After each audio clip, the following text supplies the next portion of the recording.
அங்கங்கே மழை பெஞ்சு வழி வந்து இதுவாகிடும். இருந்தாலும் பெரிய ஆபத்து வெயில். இந்த வாட்டி செப்டம்பர் வரைக்கும் நமக்கு ஜூலை, ஆகஸ்ட், செப்டம்பர் வரைக்குமே இருக்குது. அதே நேரத்தில் தண்ணி பஞ்சம் வரலாம், அதுக்கான வாய்ப்புகள் உண்டு.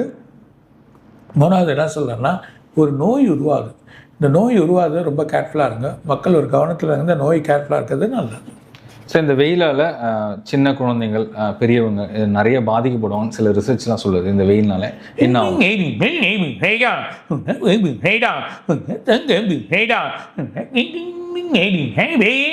உணவு, இந்த ப்ரெஷர் இருக்காங்க, சுகர் இருக்கலாம், அப்பப்போ பார்த்துக்கோங்க. அதுக்கு தகுந்த ஒரு உணவு எடுங்க.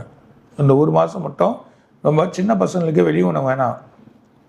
காய்கறிகள் நிறையது, நான்வெஜ் கூட சில நோய்கள் வரலாம், அது குறையும். அதை வந்து கட் பண்ணிவிட்டு நீங்கள் பர்டிகுலராக இந்த பசங்களுக்கு வந்து நல்ல நீர் வறுத்து காய்கறிகள், நல்ல உணவுகள், உடம்பு ட்ரைன் ஆகாத அளவுக்கு பார்த்துக்கிறது.